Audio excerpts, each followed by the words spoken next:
네, 안녕하세요, 사장님. 안녕하세요. 이제 최근에 그 기후 위기가 이제 심화되다 보니까 어떤 그 봄철의 냉해 또 여름철에 어떤 그 집중적인 강수로 인한 그 탄저병이나 이런 병충해 발생 또 그 고온기에 의한 어떤 그 일소 피해, 열과 피해가 심해지지 않습니까? 맞습니다. 지금 이제 사장님께서 운영하는 코코스토리에서 주창하고 계신 게 그 항산화 농법인데 그렇죠. 오늘 그 항산화 농법에 대해서 한번 우리 유튜브 시청자님들께 네. 좀 자세히 한번 설명을 해드리는 걸로 네. 이렇게 한번 해보시죠. 알겠습니다. 2018년 이후로 아주 급격하게 과수농가들이 힘들 정도로 예, 기온변화가 이제 들쭉날쭉하고 작년 23년도에 냉해 피해를 시작을 해가지고 잘 심했었죠. 네. 23년은. 또 하반기에는 또 탄저 피해까지 예. 겹치고 그리고 올해 같은 경우는 또 봄에는 그냥 어떻게 또 넘어갔는데 예, 이 여름하고 가을을 가면서 이제 일소 피해라든가 갈반이라든가 뭐 그런 것들, 그다음 단저까지도 열과도 많이 열과도 많이 발생했죠. 발생하고 예. 그래서 이제 그런 부분들이 거의 대부분 이제 그 기후 변화 때문에 일어나는 예. 부분들이거든요. 그래서 이제 이 기후 변화라는 게 예전 같으면 우리가 이제 뭐 어떤 사과 농사가 됐든 어떤 농사가 됐든 간에 작물이 건강하게 성장해주고 일정 양의 수확을 할 수 있다는 것들이 담보가 예. 되니까 그게 농사의 건강인데 이제 이 기후 변화가 오면서 작물의 산화 스트레스가 심해지면서 그런 건강이 흐트러져 버린 거죠. 그래서 국내에 보시면 그 과수농가 저온 피해라든가 이런 일소 피해라든가 이런 것들이 면적이 예, 엄청나게 늘어나고 있어요. 20년도 기준으로만 해도 37,000평, 17,000여 개 정도 헥타르 정도 되는데 갈수록 그 이제 피해가 많아지고 우리가 이제 이 지구 온난화가 되다 보니까 봄에 꽃이 일찍 피어요. 그렇죠. 개화가 일찍 돼버리고 나서 4월 초순에 이제 냉해가 와버리면 이제 꽃이 냉해를 입는 상황이 되는데 그 이후에도 이제 보통 보면 장마가 우리나라 강수량의 거의 70%가 장마 기간에 집중이 되어버리거든요.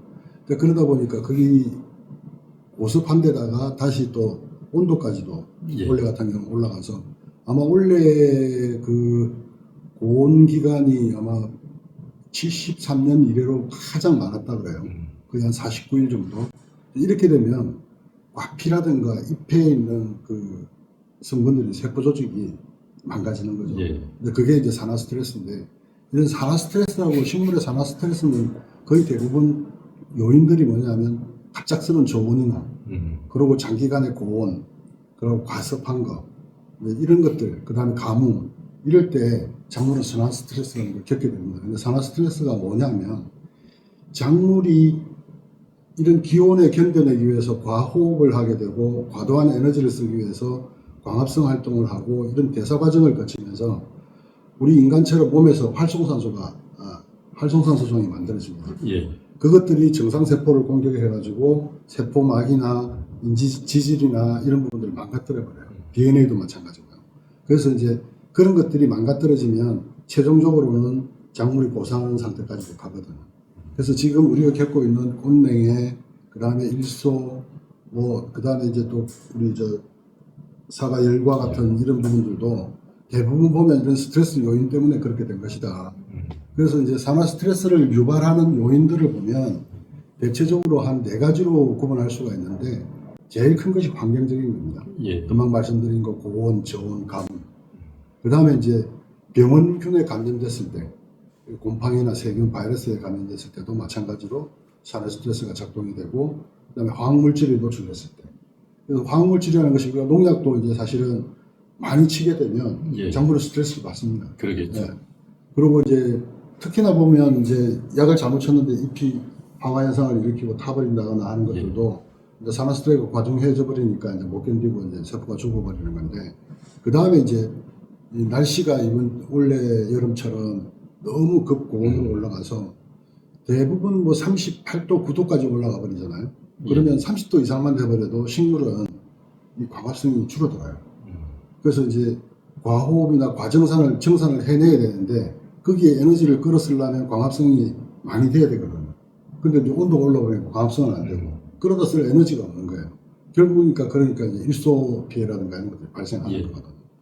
그래서 이제 대체적으로 산화 스트레스를 겪은 작물들 사과 기준으로 따지면 세포 손상이 가장 많습니다. 그것도 이제 냉해 피해도 마찬가지로 세포 내에 얼음 결정이 얼어버리니까 거기서 이제 수분이 빠져나와 버리고 예. 그러면서 이제 세포가 손상되는 거고 그다음에 이제 성장이 억제되죠. 올여름에 가장 큰 특징이 이제 사과 농가들이 대부분이 이제 비대가 잘 진행이 안 된다라고 얘기를 하죠. 예, 맞습니다. 네, 왜냐하면 그 고온에 견디기 위해서 정산작용도 하고 또 다른 과호흡도 하고 이런 작용들을 하려다 보니까 에너지를 끌어와야 되는데 고온에서 광합성이 안 되는 거예요. 에너지가 없는 네, 거죠. 그러니까 에너지가 없으니까 성장이 진행되는 것이고 그 다음에 이제 질병 저항력도 그렇게 되면 굉장히 취약해집니다. 세포가 예. 약해져 버리기 때문에. 그래서 이제 뭐 탄저라든가 이런 피해들, 갈반 피해도 이제 비일비재하게 일어나고 그 다음에 이제 과일 품질이 떨어지죠.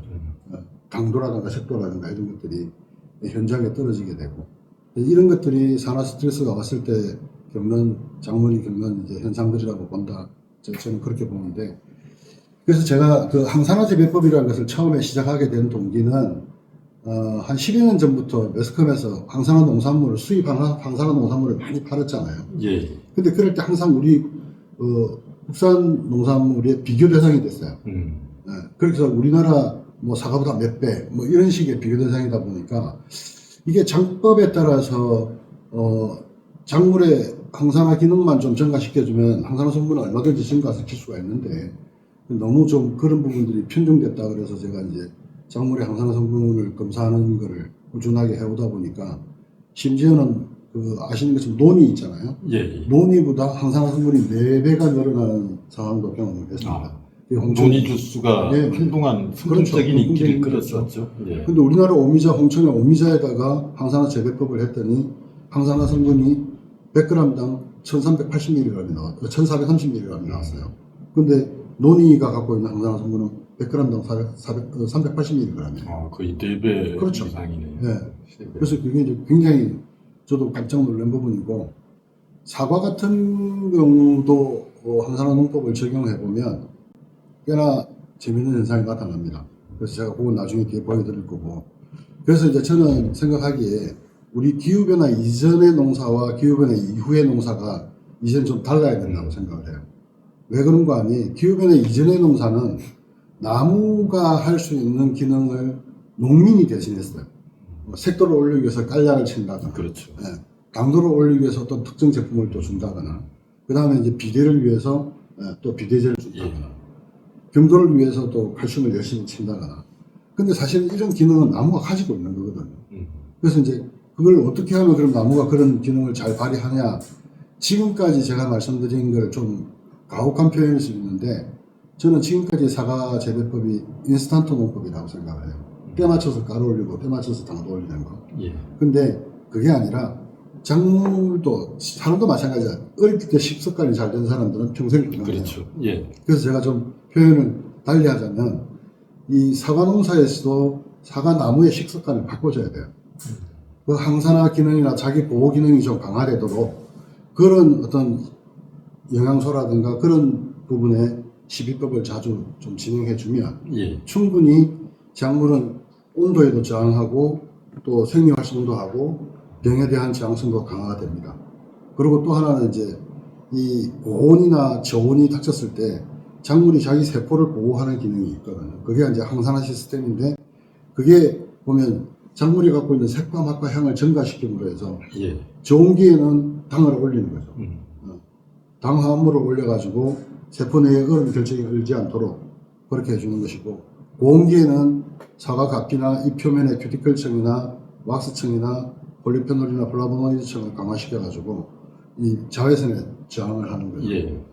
그래서 조금 이제 이 내용을 듣고 계신 분들이 항산화 성분이 뭐 TV에서는 많이 듣긴 했지만 정말 이게 정확하게 내 사과나무에서 어떤 걸 의미하는 건지를 잘 모르시니까 좀 쉽게 풀어서 설명드리자면 작물이 갖고 있는 항산화 성분은 사과로 말하자면 색과 맛과 향이에요. 예. 네. 그것이 이 작물의 색과 맛과 향이 다른 표현으로 하게 되면 작물의 산화 스트레스를 완화시켜주는 세포를 보호하는 기능인 거죠. 그래서 사과나무 같은 경우는 이런 환경에 저항하는 시스템을 다 가지고 있다. 예. 예, 그래서 항산화 시스템을 가지고 있고 또 항산화 성분을 만들어내는 성분이 있고 또 항산화 성분이 만들어졌을 때 스트레스 요인이 외부로 왔을 때 거기에 대응하는 시스템도 있고 또 병 저항성이라든가 온도에 또 저항해서 냉해를 예방한다거나 하는 기능을 나무가 가지고 있다는 거죠.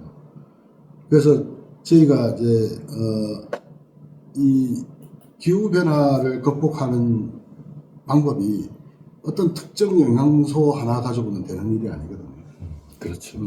결과적으로는 나무가 갖고 있는 그런 지향성이라든가 자기 보호 능력을 키워주는 것, 그리고 조금 덥더라도 덜 춥더라도 자기의 생리를 정확하게 발현할 수 있는 그런 생리 활성 기능, 나무 자체의 어떤 그 내부적인 그런 성질을 더 기능을 강화시켜주는 거죠. 예. 이제 그렇게 했더니 이제 이것이 작물에서 제대로 된 효과를 나타내더라. 그래서 제가 이 이름을 항산화 재배법이라고 이렇게 이제 지었는데 예. 이것을 이제 금방 말씀하시는 대로 간단하게 한마디로 얘기를 하자면 작물의 저항력을 높이고 예. 스트레스는 산화스트레스는 감소시키고 그랬더니 작물의 색감과 향은 좋아지더라고요.